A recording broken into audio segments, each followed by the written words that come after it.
All right, y'all. Been quite a week, man. Been quite a week. Temperatures been dropping, so that's good. Now, the last video I just did, I was talking about getting the heebie-jeebies. Reminds me of the Cupheads. They talking about to get the heebie-jeebies. Hey, we might have to do a whole review on the technology of Cupheads. Y'all know my policy on video games. Y'all know my policy. But now, the way that they did that old stop motion, that rubber hose animation stuff, the way they did that, and they made a, my son used to watch it, then we have him stop watching it. But we were watching Netflix got like a Cupheads cartoon show. And they talked about having the heebie-jeebies, and I was just saying in that last video, I seen a big house centipede down in the basement here. Y'all really gonna like my next setup once I get it together. I'm thinking about getting an Apple Mac and all kind of stuff, and just cause see, when I'm done with IT and just going to work, I've been kind of trying to keep myself just away from all this damn mess, all these computers and stuff like that. But I do a disservice if I'm not sharing game and kind of making my little archive and stuff like that. So, oh man, should have had coffee earlier. So no, I had an observation. In the back of me or in the front of me is a big wall. I'm down in the basement right now. So I seen this centipede scurry across from behind the rafters because I was going to get all this done and remodeled and stuff like that, but I'm going to go pop the house. You know what I'm saying? And so what dawned upon me earlier is 2 hours earlier, I seen a little soul bug. You see what I'm saying? And he was kind of just, the little bugs, they like little armored trucks. So now I know why that thing probably that centipede came out, predator. Yeah, he trying to get it snapped. So I'm just going to let them go to their home devices. If they get too close, if you see something crawling up on me, I smack it. Don't laugh, because y'all gonna be trying to make a meme out of it or something. But no, it probably seen something to eat or detect or something. Invertebrates are very smart. Anyway, let's get to the task at hand. There's an article that just came out. Fair use YouTube. Wait a minute, that's not the one. This is the one. Okay, so there's an article that came out on CNBC Make It. I don't know why it keeps doing this.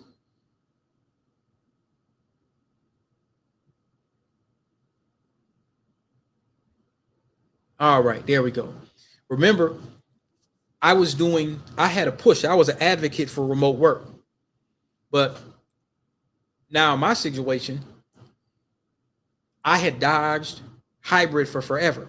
And that cost me for the better part of 2024. That cost me for the better part of 2024. It really did. I made some bad decisions.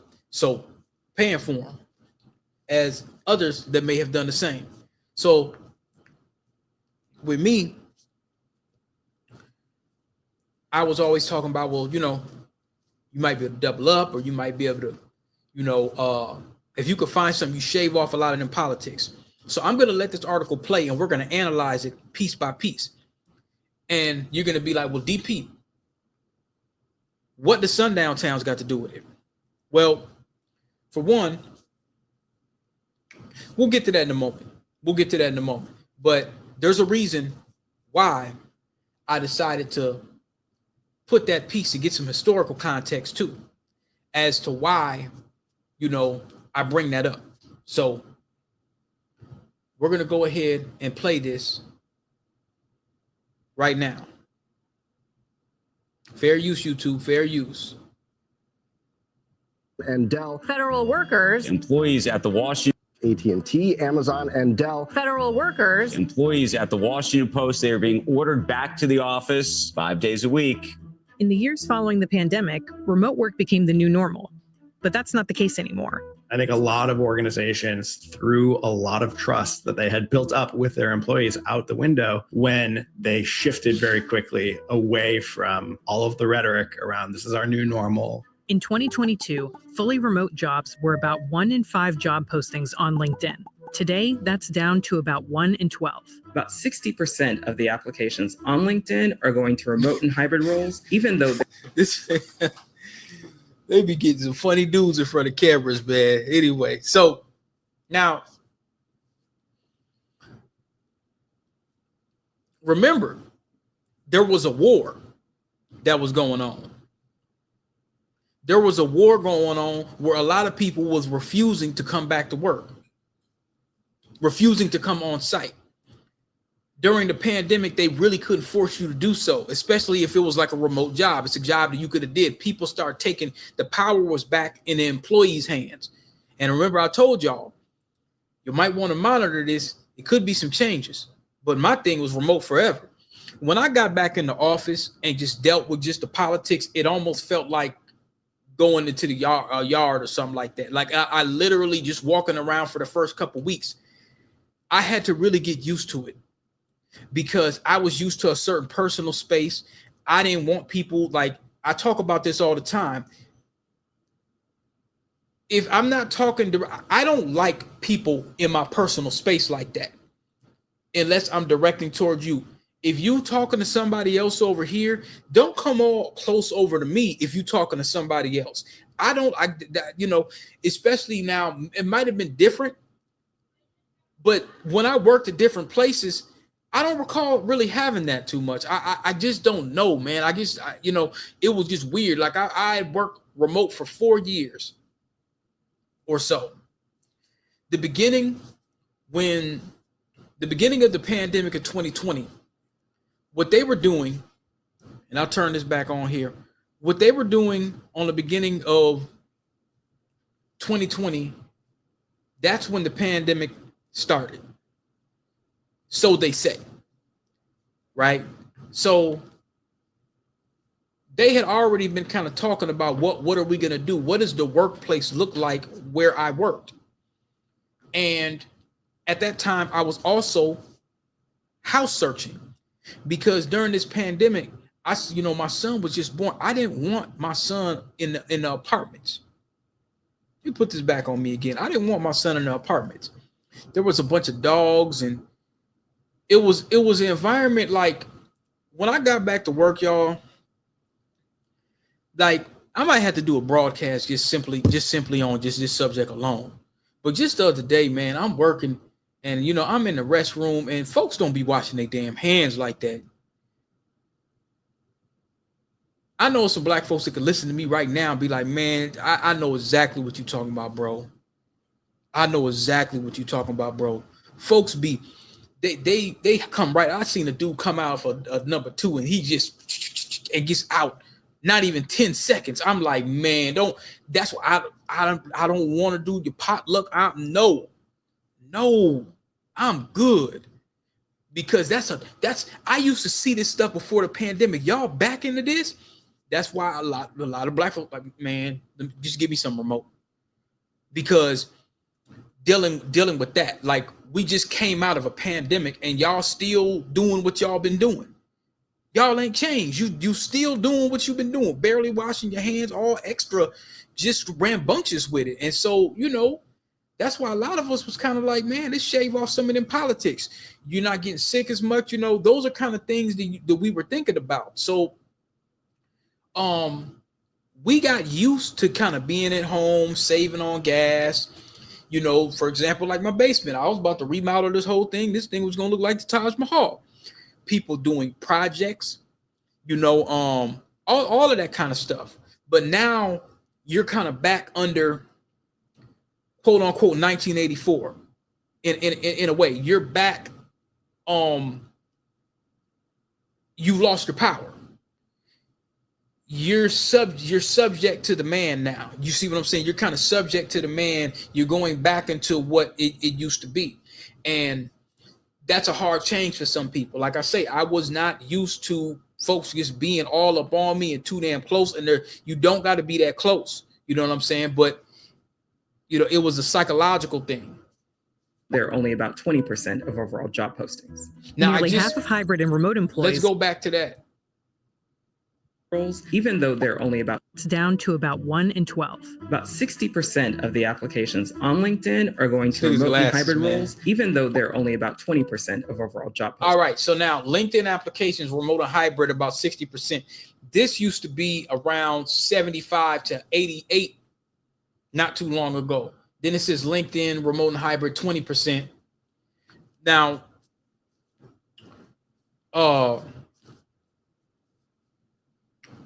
when you look at that, you're seeing such a shift. You're seeing a big shift. You see what I'm saying? Nearly half of hybrid and remote employees said they'd be unlikely to stay at their job if they were called back to their offices full time. So now with that, what's happening with that, what they're saying is, I'll just find something remote for cheaper. And a lot of people did that because they're just not used to it. They're like, okay, the quality of life for me working remote, because you're still going to get your work done.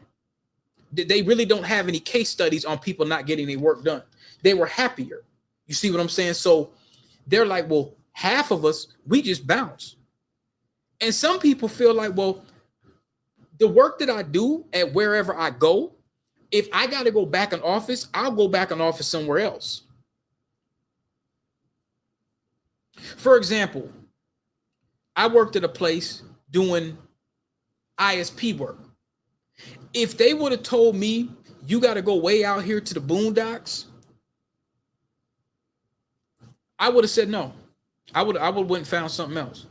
Because the only reason why I took that position is it was a second shift remote, fully remote. And I was kind of going out there too much, as far as I'm concerned, in the first place. Like there was, to me, there wasn't a reason to keep going to this place.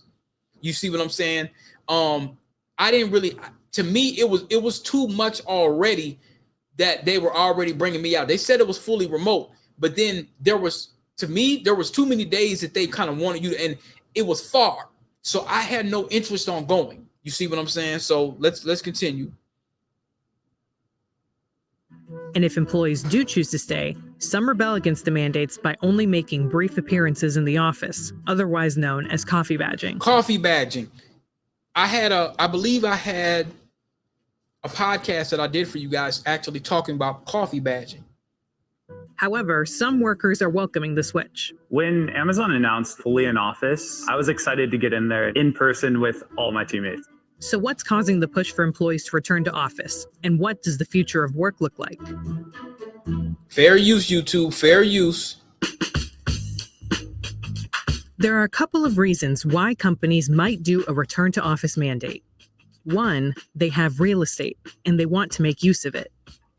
Now, they done paid all that money for them big buildings. I could tell y'all right now, like, especially in a place like downtown Minneapolis, they bought some real big buildings down there, man. They not trying to have that stuff empty.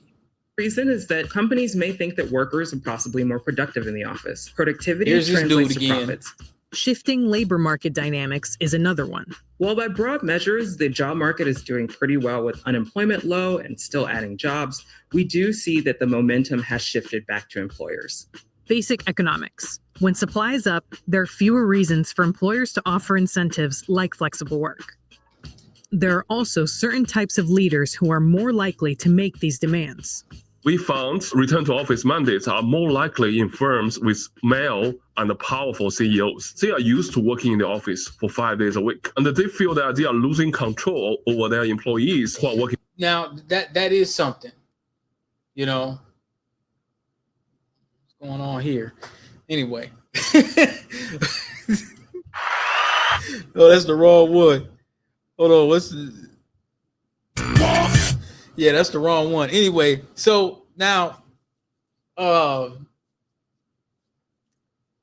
yeah, so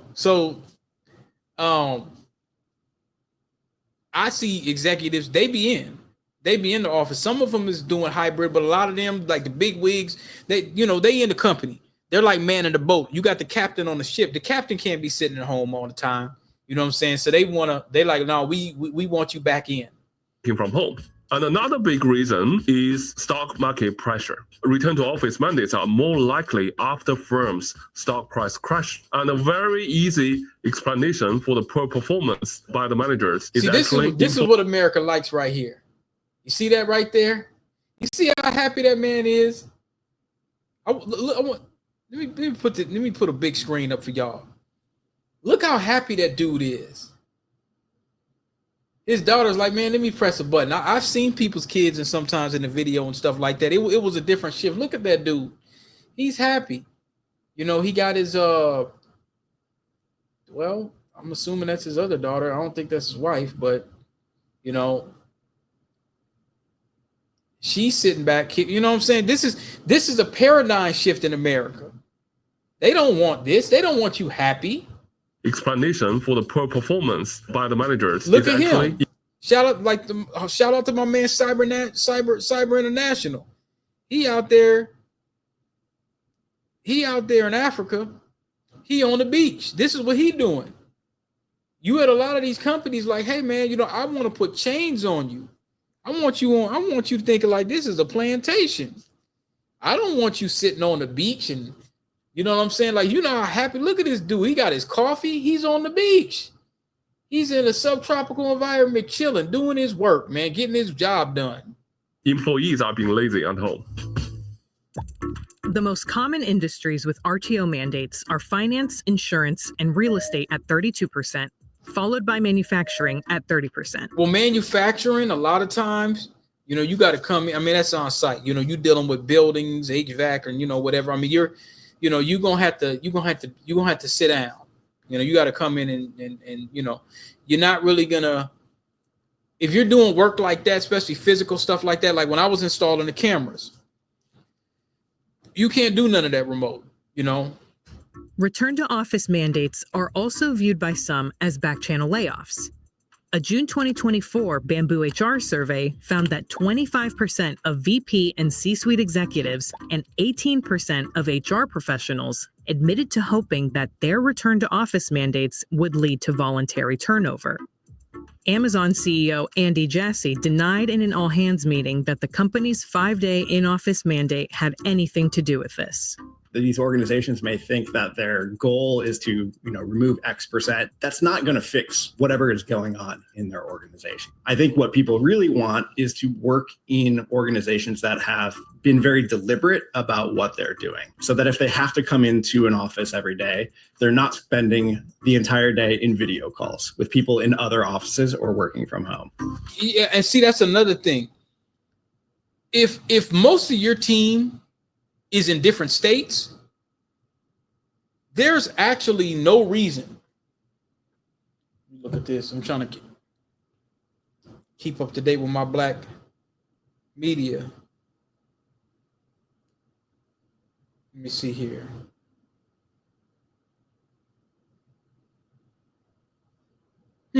I'll take a look at that in a minute. That looks very interesting.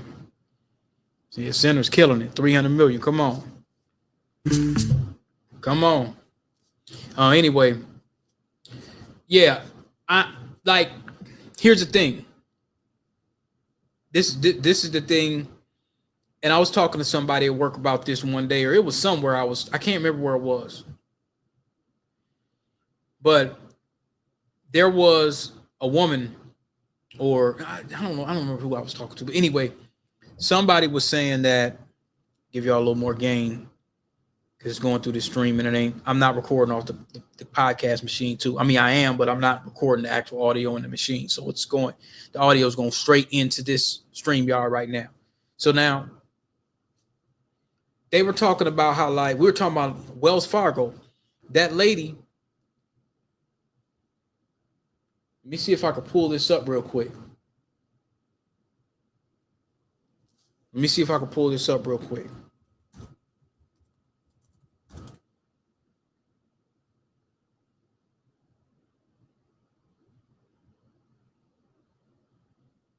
This is sad, y'all.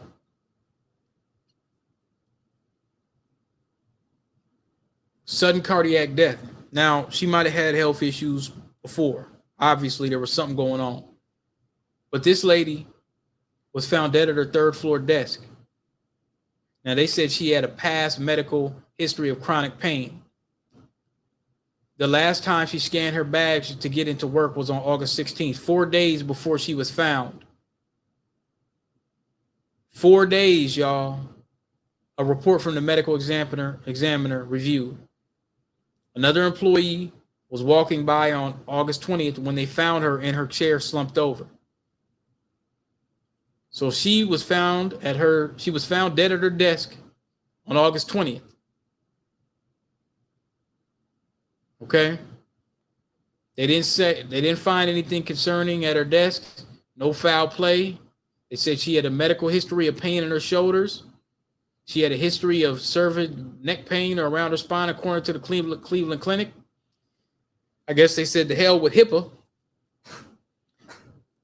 You know what I'm saying? Let's see. Wells Fargo was like, yeah, she died. Oh, well, let's just get back to it. And I'm like, well, the hell with that. My point is, you've been at this job for days and ain't nobody found you. Your body has already started to deteriorate. And if I'm telling you, y'all go and check this. And if I'm incorrect with the days, let me know. Put it in the comments, please.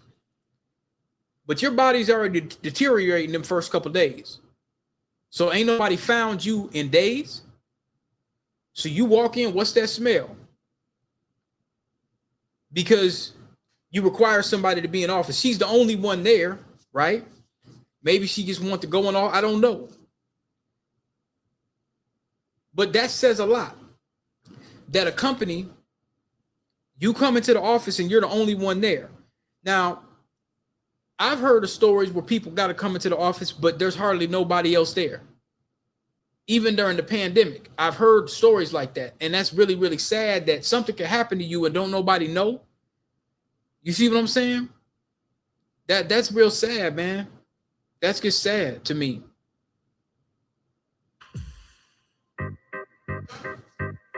The big question everyone is asking is whether 5 days in the office actually improves productivity and firm performance. While Ma's study didn't have a good measure of productivity, the expectation is that higher employee productivity leads to better financial performance. Well, you just said that you don't have a good measure of employee productivity in the sample. This is return to office mandates. It looks like what they did was you had students that actually did the homework. University of Pittsburgh, 2 graduate students. They did an abstract using a sample of Fortune 500 firms. We examined determinants and consequences of return to office mandates. Return to office mandates. This is the current version from December 2024. So they started on this report on November 2023. And they don't have a good measure of it. So that's like saying to me, well, DP, you would do much better in a Lamborghini, but we just don't know how fast it can go in the race. What? We don't know how fast it could go in the race, yet we're telling you that you would do so great. That's literally what they're saying. The study found no significant change in the latter. But we do find so now, if they didn't find anything, that these graduate students went in there and actually got the data and said, okay, we call cap. So now it's about something else. Evidence that return to office mandates hurt employee job satisfaction. We collect millions of Glassdoor job reviews, and we found that after return to office mandates, job satisfaction ratings significantly drop. A lack of alternative job opportunities. I don't know what the hell he said. Help. You done found somebody that could barely talk. No, I'm going to side with the students. However, some workers do feel that collaboration has improved since being in office full time. I've worked probably 3 years total of being. Well, yeah, you're a software engineer at Amazon. Of course, you're going to say that. You get to sit up and do your code. Like, remember I was telling y'all about the brother I told, he said, man, I ain't got to work with the business unit so damn much. I don't have to do that. I mean, he works with them, but he could just, you could throw your headphones on and you could code. So nobody's bothering you and tapping your shoulder every 5 minutes. You're a software engineer. You're not somebody where you're dealing with high levels of people coming up to you, bugging you all damn day. Where they're coming up to you and they just want to have, you know, and he doesn't have to worry about being undermined. He ain't got to worry about nobody being undermined. He don't have to deal with a racial classification system. He doesn't have to deal with it. So of course it's going to be great for him. He don't. Facebook, Amazon, we've heard a lot of stories of of black folks having issues with those specific places in the technology field. So yeah, as a developer though, if we just gonna keep it from a technical standpoint versus somebody in desktop support, help desk, or a high visibility role where people are coming up to you every 5 minutes, you don't have to argue with the customer. You don't have to necessarily please them. Like, you have your business units and you have your leadership units, your business analysts and whatever. Hey, we got to have this code right for this, that, and third. But you don't have a direct high visibility customer support base where somebody that don't know what the hell they were doing, like a guy come up to me the other day, he don't know how to save his bookmarks. That ain't my damn problem. You've been given all of the power. You've been giving all the empowerment and everything you need to do it. And he just says, well, he's not tech savvy. So now you're wasting 30 minutes of my time to help you get where you need to be. The thing is, as a software developer, it's not going to be like that. What I'm saying is variables. That's the term I need to use. You're going to have less variables. Either your code doesn't work or your code don't work. You have your scrum meetings and software. You're going through a life cycle to make sure the code's going, and I'm not taking nothing away from this gentleman. If he's good at what he does, he has his skill set, he does. So yeah, him going back into the office, he could just put his headphones on and blur everybody out. And if somebody really tap on his shoulder, hey man, what you need? I'm doing this code. Is there something specific you need? Or what they'll do is it ain't going to be a lot of shoulder taps. It's going to be somebody pinging him to Microsoft Teams because they're going to copy and paste code to show each other. Whereas I got some asshole behind my back that just wants to talk about the damn game or whatever like that. That has nothing to do with work or whatever. You see what I'm saying? And that comes into, well, I don't know what I'm doing, so I need you to do my job. Stuff that you were already provided documentation for. The remote. Personally, it is a large enabler of procrastination, and it doesn't add the same energy as when you're in person. You can have small conversations in an elevator. You can randomly run into leadership and do an elevator pitch of your idea. But return to... I guess you can, but see, here's the thing. We black. So things are a little different. Let's keep it 100. We black folks. So the experience on work politics is going to be a little different for us. I'm speaking from experience. I'm speaking for the freedmen. This is what we deal with, something a little different in the office. So that might be a little different. The office mandates can lead to employee turnover, whether wanted or not.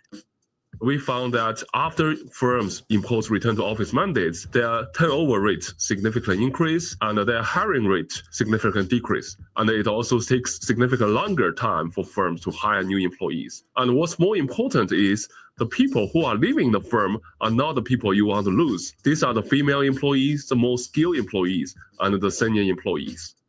Logistics are another issue. I'm not speaking on Amazon's behalf, but from what I saw personally as an employee at Amazon is that we had a lot of hybrid desks to start when our I'm not speaking on Amazon's behalf, but I'm an Amazon worker. Okay. Was at 3 days a week, and moving to 5 days a week. From the offices that I've seen my other coworkers in, they have had modified policies if they didn't have enough desks. But I think this is a very rare exception case. One of the major arguments for RTO mandates are the small businesses that need to be busy in order to thrive.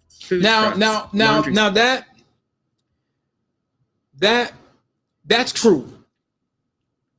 Foot traffic. So that I can't argue with that, y'all. Because if you go places like downtown and where there's a Skyway, or just if you work over South Minneapolis or any of these places that got small business, that's an argument. I can't go against that, y'all. I can't go against that argument. That would be asinine. They got a point for that. The mom and pop shops. Let's go further. We're going to talk about streaming and stuff like that. I'm going to try to see if I can wrap this up quick and make this a lot quicker than, what it is. But I might have to go deeper, because now we're really talking tech now. Because even if you look at streaming and digital downloads, that cut the mom and pop dude, that like Digital City. Electric Fetus stayed, we talking about my South Side, North Side people now. Minneapolis, Electric Fetus, it survived because they had vinyl and they had incense, and some people just want to go. You've been going to Electric Fetus. It's a brick and mortar legendary shop. You're gonna want to go there. Digital City still ain't there. Them brothers from the North Side on Broadway, it should still be there, quote unquote. They used to sell mixtapes. You go over there on Friday and you get your stuff, before Tuesday. I mean, it ain't that type of game no more. It ain't that type of game no more. You holding this up and you getting your stuff right then and there, which there's some things that I like about it, but all in all, it destroyed the music industry to a certain extent. Now, somebody that's fresh off the block. Oh, I'm Soulja Boy. I'm Chief Keef. Yeah, the internet. I probably wouldn't have been able to go down to a record label and get the rapping and it get signed. It helped them. I can't knock that. They're pioneers when it came to that, because it opened a lot of doors for other people, whether you like their music or not. I'm taking an objective point of view. You just may not like the music. Well, it's too violent, whatever disgruntled issue you have. Well, when you take getting a CD, and that's traffic too now, because see, remember when I was going to get a CD, I wasn't just buying the CD, going down to Electric Fetus or going down to Fifth Element. I was stopping by the gyro shop. I might have reloaded my minutes on my phone. So I'm stopping by several different places breaking bread. Then the experience. Now you go to this, there's no experience. There's no backstory. It just pops up and I just open up Spotify. But there was always a story. You had to live life to go get CDs. We used to go to Universal Records. That was a blood neighborhood. If you they want to know where you from, who are you? There's a story to it. You see what I'm saying? A lot of people didn't want to go to that record shop. We went anyway because we had the love of hip hop. We were willing to almost get into a scuffle or get blown at to get the new whatever to get to that shop, because they had certain stuff that other places didn't have. We got to go to Universal Records on 38th. Is what y'all call George Floyd Square right now. You see what I'm saying? You had to go. And on the way, you on a 5, you might see something thick and chocolate. You're going to get it up. So there was life to live. You shopping over here. You're talking to this person. There's a story. This has no story anymore. There's no story. You see what I'm saying? So I get that. I understand. That makes sense. There was a story.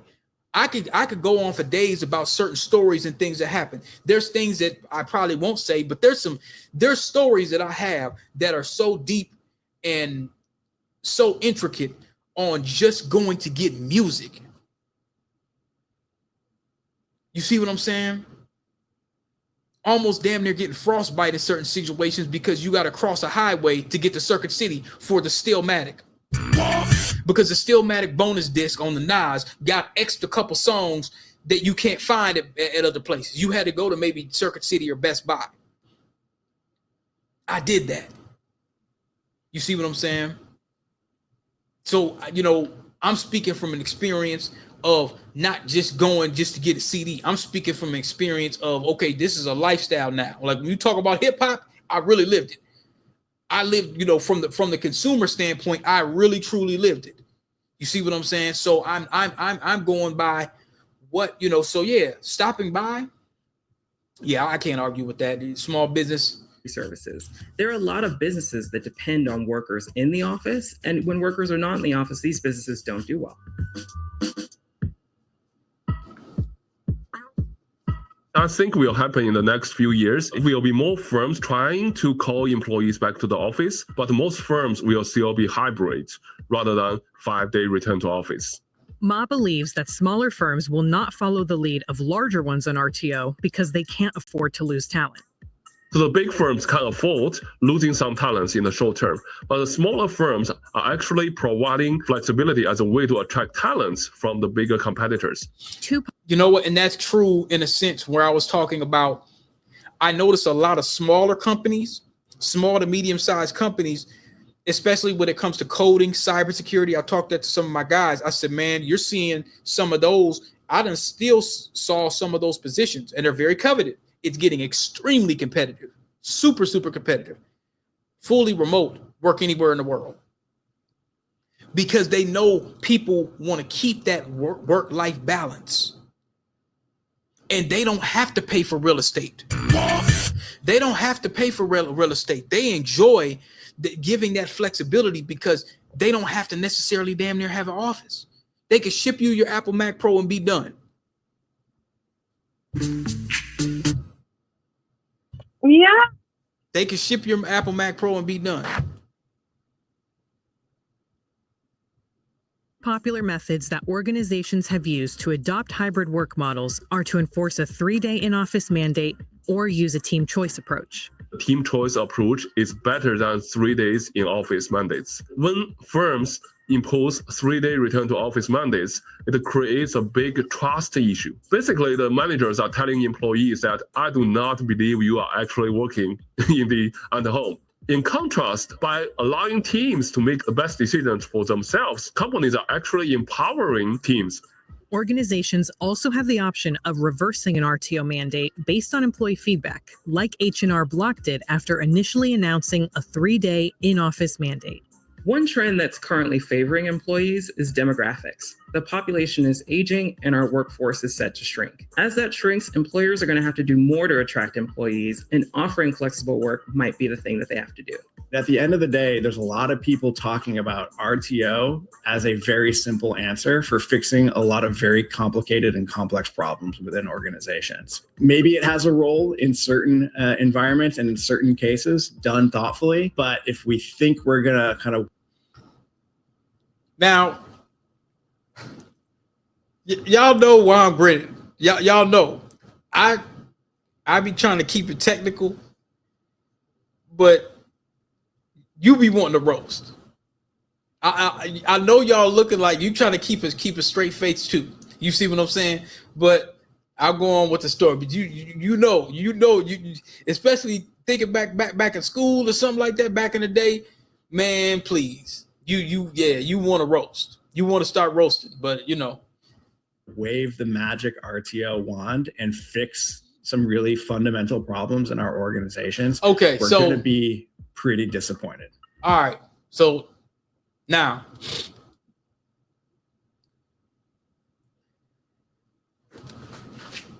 you're seeing this is like angels and demons going on almost. Like you're seeing this fight. You're seeing like, yeah, we taking back the power. In some places, they're like, damn, we don't want to lose some people. I've met people that said, I'd rather just go to Amazon and work in the warehouse if I got to deal with the work politics of tech. I got a friend of mine, a good friend of mine. He might be tuned in. I think I'm going to send this to him. He gave me a report on my second book. I'm not going to say his name, but I will say that he worked for a large financial company in Minneapolis at one point in time. And he was telling me about how they was really, really mistreating his sister that was from the South. I'll say that much. He said, to hell with it. I don't even want to work in this industry no more. He left and went into the warehouse. He would rather break out his back. He would rather strain his back than go back and deal with the politics. He said, I put my headphones on. and I just do what I do in the Amazon warehouse. And yeah, it pays less, but he's finding more satisfaction. He's like, man, my back killing me, DP. He said, I'm hurting. He said, they working me like Kunta Kinte. But he would rather work like Kunta than go back into the politics. And that's very telling. That's a very telling narrative right there, to the point where you just like, I'd rather Amazon kill me than I'd rather Amazon unalive me than work politics. That's how much the stress. And, you know, and I can't knock him. I'm like, okay, I get it. I mean, he left the whole industry. This dude had a bachelor's degree, searched up the yin yang, but he did like a data position, and the race soldiers were so intense that he had to get out of there. He had several different situations at different places, to the point where he was dealing with some of these suspected race soldiers that he just couldn't, he couldn't take it anymore. He simply just couldn't take it. He was at one place, he was telling me, where it got to the point where he literally had to go to the hospital from the stress of dealing with these folks, of not being able to tell these folks to go F themselves. That it is doing something to your psyche. He was calling in, getting doctor's notes, all of that. He went to another place, and I talked about this in my second book. It was some kind of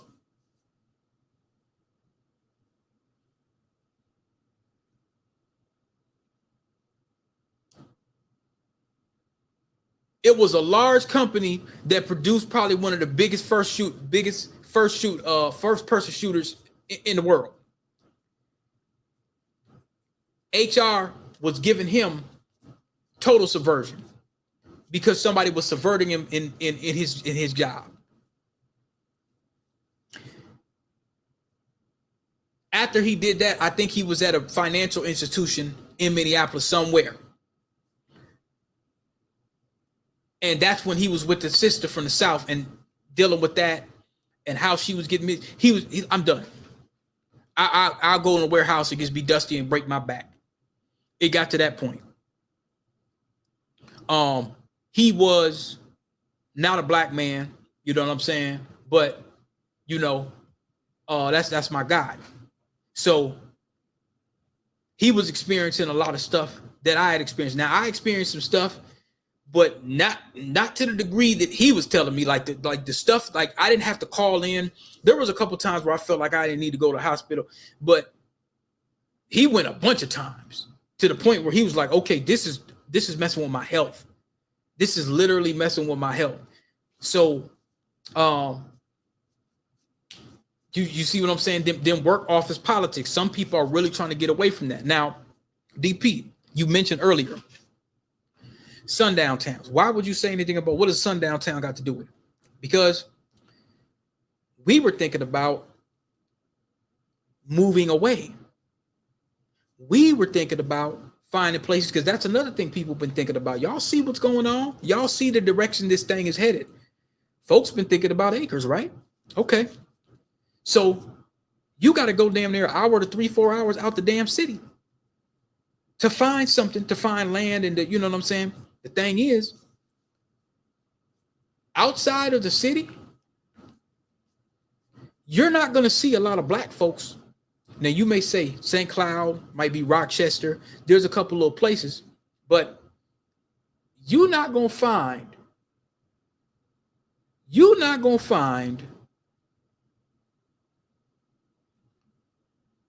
places outside of the city.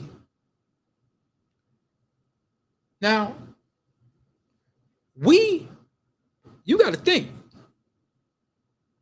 what just happened in Rochester? When I said on live on Lake Street, when I updated the people kept talking about, when doing documentaries and stuff like that, talking about the Jim Crow North, I said, we beyond that. We need a new name to reflect what's really going on up here.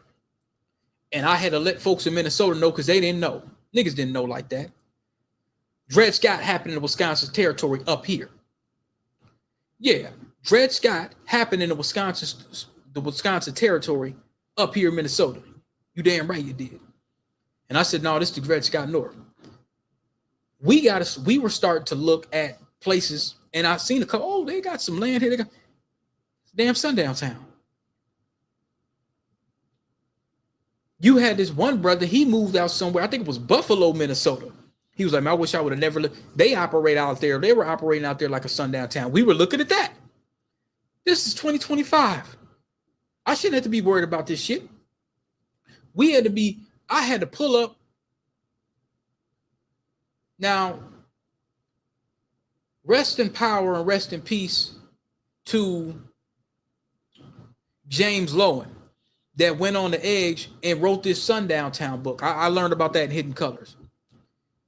We actually have to consider where we're going to buy land, and we're looking at different places, and they made this map where it could be a sundown town.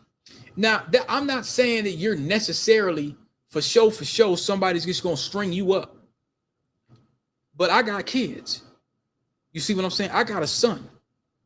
And he's not going to be able to tell to a certain degree certain things is going on until he gets older. But now, if you look at some of these different places that got history, we were looking at one point at a place.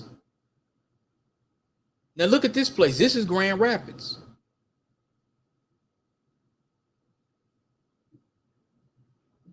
This is Grand Rapids, Minnesota.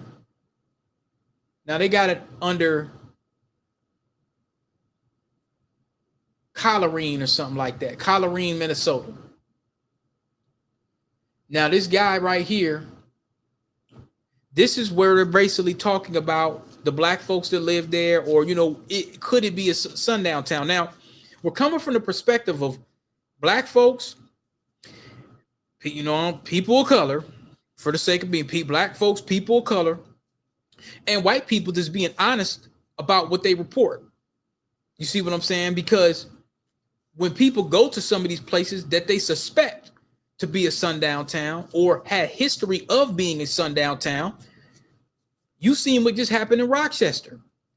We can't say, well, geographically, just because it's these people that live here, well, that ain't gonna happen. That ain't gonna happen. That don't happen no more. You just had two brothers down there in Georgia. What happened to them? We still don't know what happened to them. They getting ready to go to Boston and leaving Atlanta, and they end up somewhere 2-3 hours away. In talking about it's a suicide murder that they, these two brothers unalived themselves with their plane tickets in their pocket.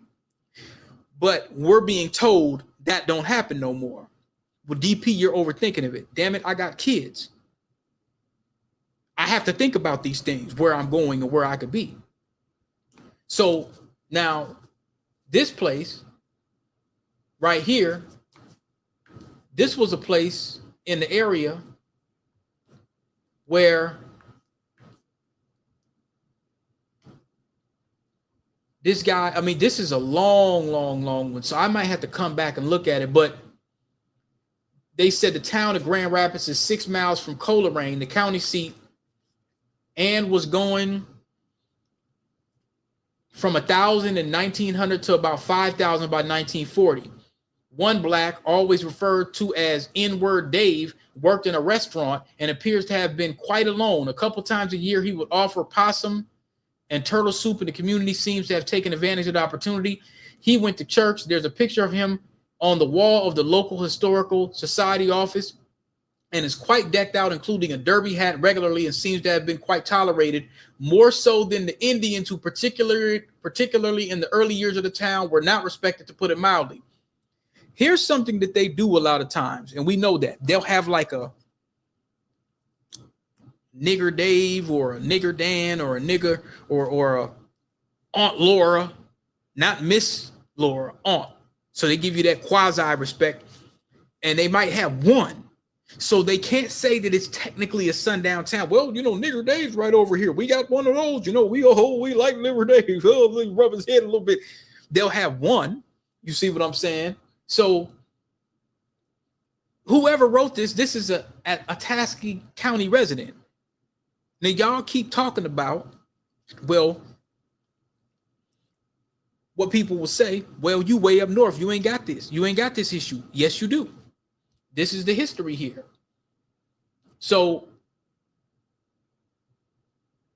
now this was earlier on, but this is a place I have to look at that. I have to know about this.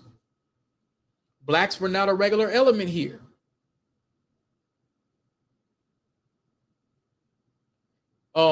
In a more recent time, the community college where I taught had a basketball coach who recruited a number of blacks, and there were many problems. They did not find a homely feeling here, and animosities were raised when they dated local girls. At this point, it is unusual to see blacks in the region, a Tasca County resident. So 9 times out of 10, he's using that term. Now, some people use that term interchangeably. So for the sake of the term, I'm just going to go ahead and just go along with the blacks. He's probably white. So he's like, hey, yeah, this was a sundown town. He ain't got no reason to lie. He don't got no reason to lie. So, I mean, they're using terms. They said people were used like this dude says, now listen to this. I'm going to go ahead and read the whole thing just for this town, and we'll go into a couple other ones. This might have to be a part 2 for real. In regard to Coraline, when John Greenway arrived here in 1905 to take up the enormous challenge of opening mines in the wilderness of the western Mesabi, he found the newly developed little town of Bovey, then boasting 26 saloons with a population of 500, open prostitution, wide open gambling, and unsanitary conditions leading to such as typhoid. Now, this is all without no black folks here. That means folks was probably sleeping around, drinking, gang banging, doing everything with not a damn black in sight. Not a damn black in sight. Must be the culture. Needing to attract reliable family men to work in his upcoming large operation, he decided on the need to build a new town, as he thought that though he hit on the idea of a model town, something new to the Steel Corp and certainly new to Greenway. The plans he developed called for rigid zoning requirements, wide streets, curved boulevards, lots 3 times the size of those in adjacent Bovey, brick buildings in the downtown area, and lots of churches. The Oliver Iron Mining Company, which was Greenway's employer, backed by the Steel Corporation, built houses. It's too small. They built houses, varied architecture at Greenway's insistence. They could have purchased or rented at rates affordable by working men, and even grass and flower seed was supplied. So let's skip this part, but it says, oh, okay. Greenway had full control over the town, essentially dominating all aspects of the place. In this town, in this model town, Greenway wanted model citizens. What are model citizens? One had to apply to establish a business or to build a home or inhabit one of these for rent or sale. Greenway's paper in the AHS in Tucson include correspondence in regard to the selection process. I'm going to quote this. Now, if you desire to purchase lots, you should forward us letters of endorsement, as we do not plan to sell lots to anyone other than those who can come well recommended and who will make good citizens. If you are interested to this extent, kindly forward us some information that will let us know who you are and the reputation you bear in the community in which you live. So these folks is operating on a strong code. We need paperwork. We need a paperwork check. All right. So now I'm going to just keep going. 30 years ago, I searched his papers for clues as to his racial attitudes and didn't find much.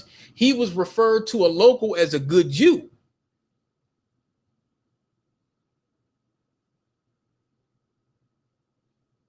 Right here, Greenway once referred to Cleopatra as attractive, but of the wrong color.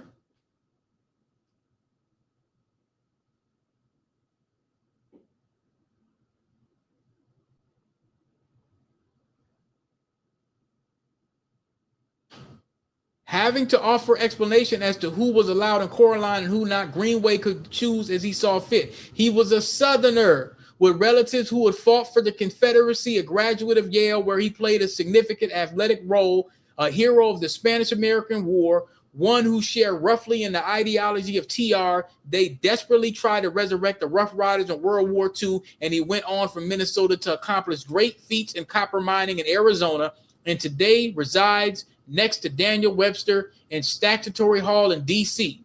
With new immigrants, many from Southern and Eastern Europe, flooding the Mesabi, a list of inhabitants living in Coleraine in 1908 shows a large number of sons, but few Ix or ICS, as they were neighboring Bovey and everywhere else on the range.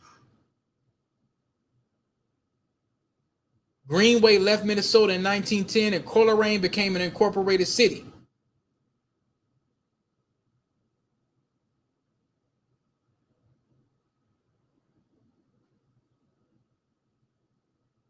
But this nigger Dave thing, man. So let's go to another spot, and then we're gonna go to. You get out here.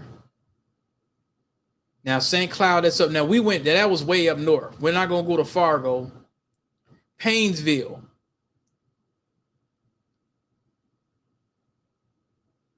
This is another person talking about what may have happened.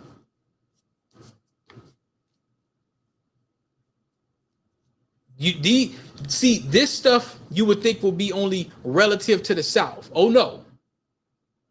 They tell you that. They taught us that BS when we was in high school. Oh, that don't happen. St. Louis Park.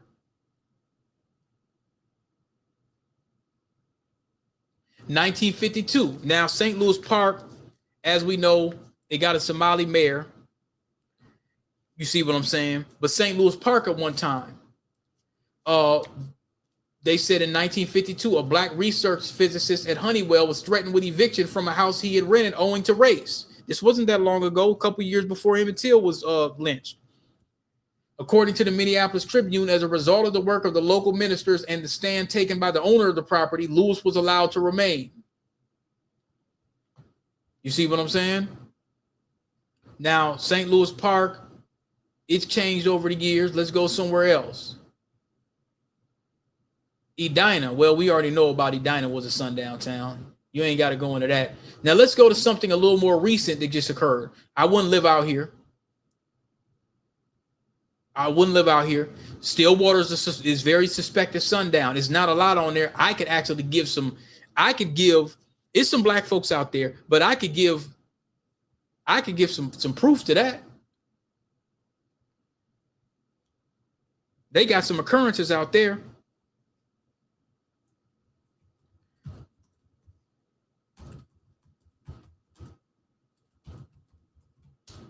A lot of black folks don't really mess with Stillwater because of stuff like this.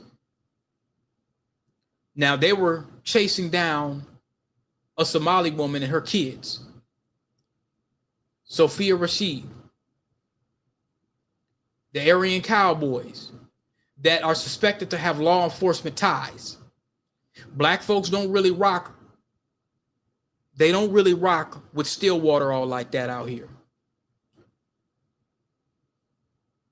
They don't really rock with them, but nobody's put anything on Stillwater. I'm not going to go any further for that, but what I will do is we're going to play another video and I'm going to read the article. We're going to play another video and then I'm going to read the article here. Growing up, I never.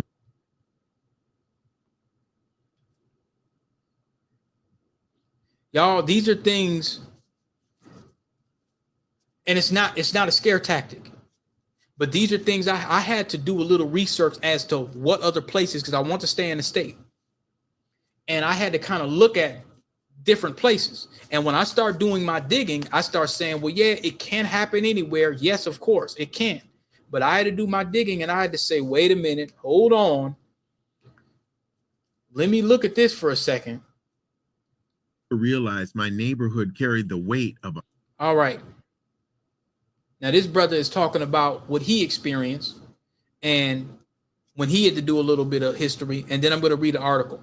Growing up, I never realized my neighborhood carried the weight of a complicated history. But as I got older, I began to understand the events and people who shaped it. I'm Lee Hawkins, host of the podcast What Happened in Alabama and author of the book I Am Nobody's Slave. In my latest project with Marketplace, I explore some uncomfortable truths about the sleepy suburb where I grew up in Minnesota. Redlining and racially restrictive covenants were tools used to segregate communities. They kept Black families and other minorities out of certain neighborhoods, denying them the chance to own homes and build generational wealth. My family, like so many others, confronted those barriers. But in 1948, when a young Black couple by the name of James and Frances Hughes bought a home in Maplewood, Minnesota, they had no idea that that move would be a catalyst for motivating segregationists to ramp up housing restrictions. The Hugheses began parceling off the land that they bought to those who had been shut out, establishing a community that would continue to come together to overcome discrimination in real estate and banking. The neighborhood grew, not just in size, but in spirit. It became a haven of resilience and a testament to what can happen when someone dares to challenge the status quo. This is a story about community, collaboration, and capitalism. Learn the stories of some of those who built the world we live in today, unlocking the gates, how the North led housing discrimination in America. Listen wherever you get your podcast. Y'all tune into that, brother, because he was speaking truth to power. This is an article that I happen to, and now this is, remember, y'all, this is Sundown Town energy. Now, I spent a lot of time in Maplewood. I know it very, very well. And, when I used to live in Minneapolis, I didn't really mess with Maplewood like that. There was a lot of Black folks that was moving out there, especially after the 80s and 90s and stuff like that, especially really the 90s, and I'm thinking the 2000s, not sure, but it's not something it's not a place you would go and be like, oh, I don't never see no Black folks out there. But at one point, it was crazy. Now, this article came out earlier this year on February 12th. Black families in this Minnesota suburb found homes despite racism in real estate. So now it says here, Maplewood, Minnesota is a suburb of St. Paul with a pop. And before we go on, let me give y'all a little bit of background. Maplewood is on the border. Maplewood goes far and wide. It goes all the way to Matamidi, then back up to 3M, right off 94, cornered off by Woodbury. It's a nice size. For the size of it, you would think there'd be more people. We got the Maplewood Mall over here. You got which actually that's filled up. There's no vacancies there no more. You got a lot of Black folks that got some business up in there. I think there's a sister. I think I've seen her on the gram. I can't remember her name. I think she raps or something like that. She's from Minnesota. I think she has a business in Maplewood, Minnesota, at the mall. Now, I remember there was a time where barely any Black folks was able to get malls. But after the city burnt to hell, well, you Negroes, we wouldn't allowed you to come get nothing uptown all like that. I remember when I barely seen any Black businesses in uptown like that. That was upscale. Uptown was a place where you went to be low key. You went to kind of be low key and have a good time and stuff. Now you got shootouts in uptown, everything else. They done messed uptown up. But then chaos brings opportunity. Oh, we can rent to y'all now. I don't remember seeing a bunch of businesses in Maplewood Mall or seeing a lot of Black folks. It costs a lot to rent in a mall. But I started seeing Black folks downtown Minneapolis in quote unquote upscale places. It changed because some businesses, even during the pandemic, and things will always change. That's one thing you can guarantee. you can guarantee three things in this life: death, taxes, and change. That's a 100% guarantee. Nothing else is. But Maplewood is pretty decent. I consider it damn near like the city. We got White Bear running through. It's right by the east side, so some of that stuff gonna spill off into it a little bit. But generally, you don't really have a lot of homicides out in Maplewood. You have them, but it's not a lot. You could kind of walk down the street and just don't feel like you got to keep looking over your shoulders and stuff. You should, but I'm just saying you could kind of walk around. It's diverse. You have whites, you have a lot of Asian folk here. You're starting to see a lot more Somali folk out here. But generally they be over south, but they spread it all around. It's a bunch of them up here. But I'll tell you that Maplewood, you got a considerable amount of black folks out in Maplewood. So now let's continue with the story. Maplewood is a suburb of St. Paul with a population of roughly 40,000 people. But when journalist Lee Hawkins and his family moved there from the city 50 years ago, there were only 25,000 people living in Maplewood, and 90% of the population was white. Hawkins and his family moved into what he called an enclave, about 20 square acres of land with a heavier concentration of black family. Black Maplewood, he said, was not particularly welcoming. He recalls being called the N-word at school and hearing it shouted out of cars as he rode his bike. But still, it was a place where he, his family, and members of the community could carve out a life. That's something that's a prevalent thing up here in Minnesota. That happened to my mother when she was alive at one point. She was somewhere, I think on University Avenue of all places, and and she told me about it. I was real mad when I was younger. She was just waiting on the bus, and some white supremacists, and I'm not even gonna say suspected, some confirmed white supremacists rolled down past her and berated her, called her the N-word. She didn't know them folks. Now, this was on a sunny day on University Avenue, rolled down the street, called her an N-word. Now, folks would say it would be wrong if a brother had overheard that and was driving down the street. Oh yeah, I'm gonna say it. This tech channel, I don't give a damn. Folks would say they'd be wrong if some brothers was riding down the street and overheard them say that driving past her and pulled up on them and the light blocked them in and ripped that car open and got on their ass. Folks would say we were wrong. We'd be wrong for doing that. Not me. You watch your mouth. There's consequences to what you say and do. There's consequences. Now, they might have had some consequences too. But see, now that's terrorism. You gonna ride past a woman, car full of white supremacists, driving past my mom. If they would have got close enough, they probably would have tried to spit on her or something like that. You can't call that a joke. You can't call that you riding past a woman minding her own business and you gonna call her the N-word. This was in the 90s. This was in like, I think this was past 95. I don't think I was 12 or 13 or whatever. I was old enough and coming to age where when she told me I'm instantly mad, I'm old enough to do something. That's what I'm thinking in my mind. Like I wasn't like a real little kid. I mean, I was small. I've always been kind of small, but I was old enough to where if I would have been there and that car would have been close enough and they would have been pulled like at a stop sign or whatever like that, they would have got snacked about that car. Oh yeah. I would have pulled up on that car and tried to get them about that car. And like I say, I was kind of short. I was small, but I was kind of stocky. I was big enough to snack somebody out one of them cars. I'm saying if she would have been there and if somebody would have pulled that, so they would have got snatched about that car. Somebody would have got hurt. Yeah, you're not just gonna terrorize my mother, not in my presence. But see, folks would tell us we're wrong for that. Because typically most black folks, especially in Minnesota, they're not riding past. I've never heard it. We don't have stories like that.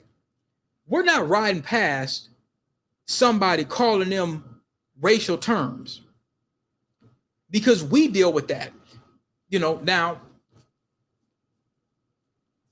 they might have did it to a brother, but they probably figured that, they're safe riding past, and they might have done it to a brother because they're riding past. But sometimes they be thinking, well, damn, if I pull this, he might pull out and clip us. We don't know if he got a weapon or not. So some of them be kind of thinking like, well, I don't know, a man. So I'm looking for a target, a child or a woman. Very cowardly.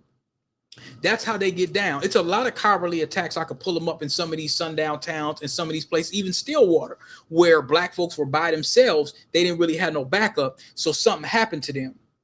There was a sister up in Duluth. She was at a bar by herself. She shouldn't have been by herself at the bar. She should have been able to do so, but it was some dude that hit her with a bottle cutter, something crazy, in Duluth. This just happened about 5 years ago. Duluth has some real sundown town history that's real questionable. This is documented. So, anyway, getting back to the story, getting back to the article. So they called him the N-word. Family members and friends carved out a life. Mark Haynes, a friend of Hawkins growing up, remembers like this. It was like family, all of them like aunts and uncles to me, cousins, Haynes said. It just felt like they were having a lot of fun. I think there was an investment club too.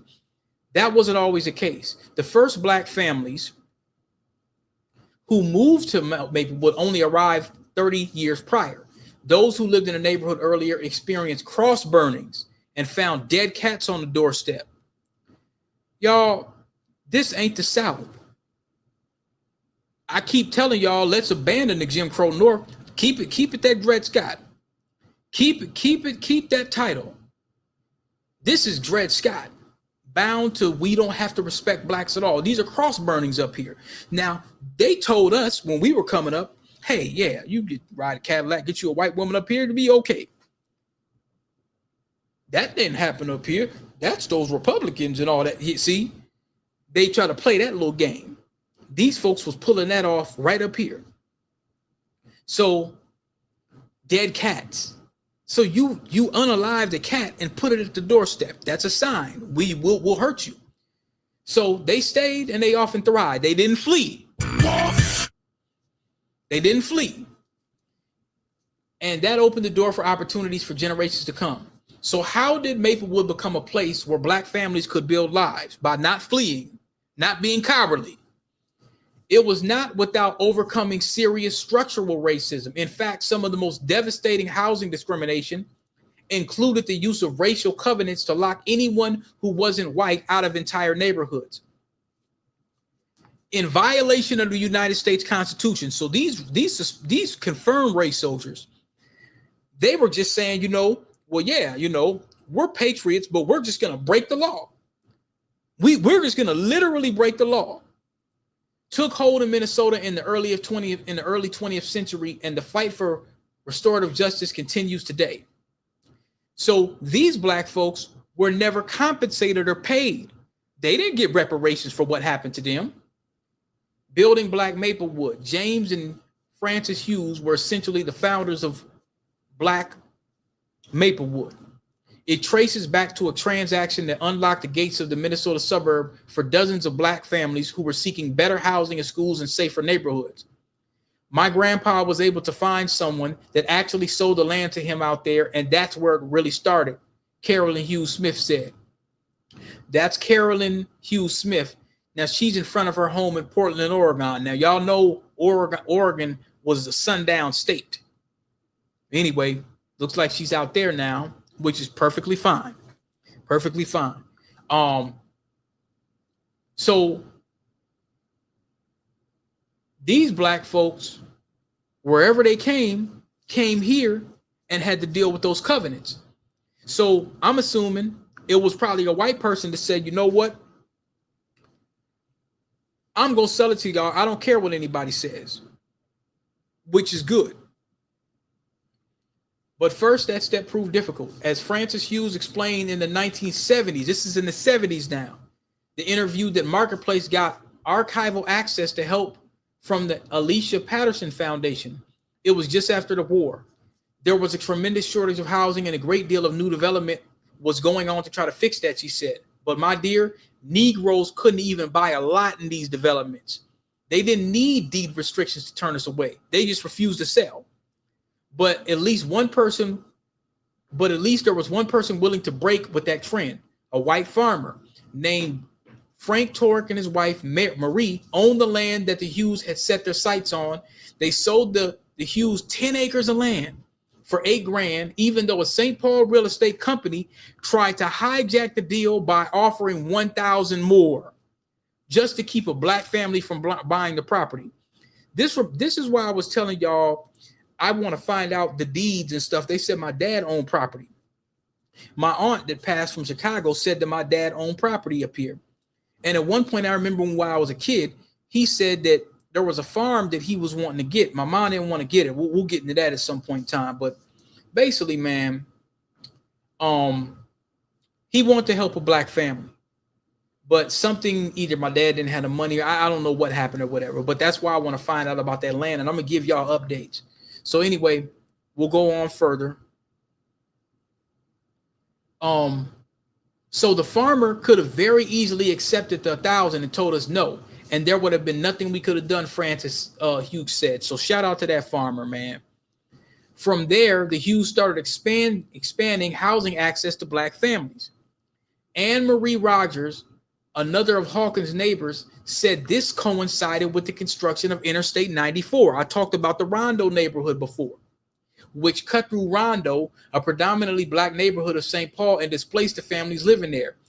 This is what happened to Hawkins' family. So at that time, I imagine Mr. Hughes had the surveyors come out and divide it up into, individual living blocks. Rogers said in an interview with Hawkins, quote, housing for blacks were extremely limited after the freeway went through and took so many homes. Francis Hughes said in the 1970s interview, we wanted to sell to blacks only because they had so few opportunities. So she was staying on code and saying, look, I'm not going to keep all these 10 acres to myself. I'm going to divide the land up so other blacks could buy pieces. Shout out to them. The Toreks selling to the Hughes and then the Hughes selling to these black families, it could create a domino effect by which ultimately families like the Hawkins can begin building wealth. I'm going to increase this so you guys can see. Let me see if I can open this up a little bit more. And I'm going to take my face away. Now, mapping black neighborhood, but mapping black Maplewood, you see Hazelwood Street here. You got Cope, Sandhurst, Prosperity Road. Now, these were black-owned homes connected to interviewees. All right here. Properties with known racial covenants. Right here. You see what I'm saying? That's Cope Avenue right there.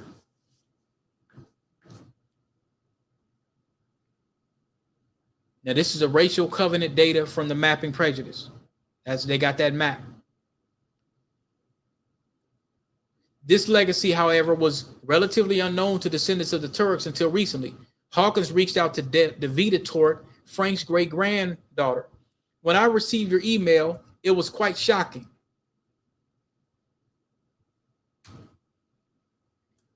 Like that somehow I could be, in this weird way, part of this amazing story of making a difference, she said. Like you said, that there's generational wealth that's now passed down that just didn't really exist. What makes me happy is our family was a big part of opening up places to live in the white community, Hughes Smith said. These individual acts, however, were not responses to isolated instances of exclusion. The obstacles that black families face in real estate were part of a national framework. So this was a full-scale, nationwide, demonic white supremacist conspiracy and action. Not anything where we put the tinfoil hat on and say, well, that just might have happened somewhere. This happened nationwide, well documented with proof. One component of this structural discrimination is the rise of what are known as racial covenants, property deeds in the U.S. dating back to the mid-1800s, contained these legal clauses which barred owners from selling to black people along with other races, ethnicities, and religions. But they really became widespread in the early 20th century. Now, y'all got to keep in mind, in the 20th century, now, here's the earliest known racial covenant in Minnesota in 1910, according to Mapping Prejudices database. It is further mutually convened that the premises hereby conveyed shall not at any time be conveyed, mortgaged, or leased to any person or persons of Chinese, Japanese, Moorish, Turkish, Negro, Mongolian, or African blood or descent. Said restrictions of covenants shall run with the land, and any breach of any or either thereof. So there goes that's your publishing contract talk, thereof. Any breach of any or either thereof shall work a forfeiture of title, which may be enforced by reentry. So we gonna take your title. You can't sell to no Negroes. This was on 35th Avenue South in Minneapolis, y'all.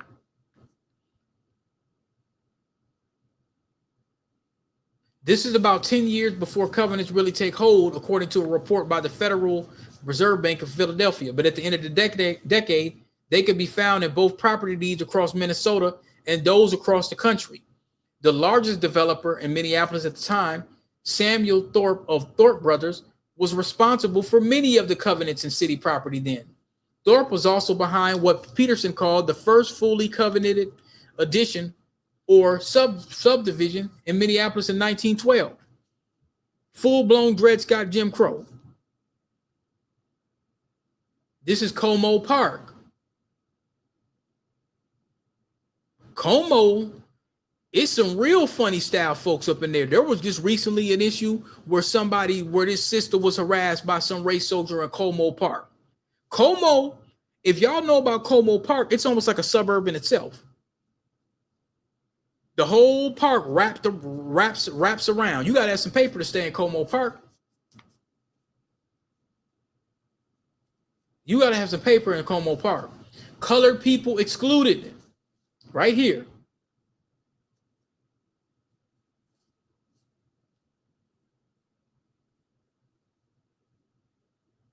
So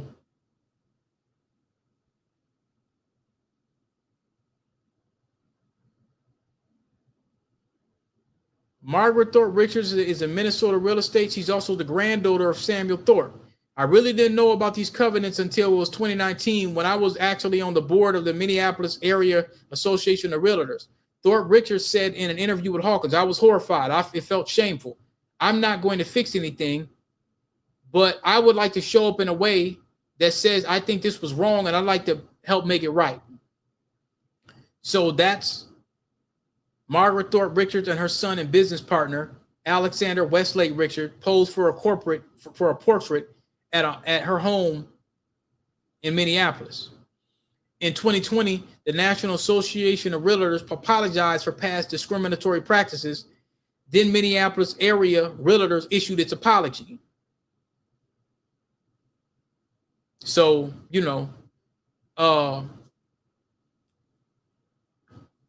Peggy Flanagan, Minnesota's current lieutenant governor, basically was saying an apology is powerful, but in the same way, I think things like land acknowledgments are powerful. If you don't have policies and investments to back them up, it's just simply words. Reparations. Indiana was a huge one. We'll cover that another time. So, all in all, my analysis. Let's get the DP analysis.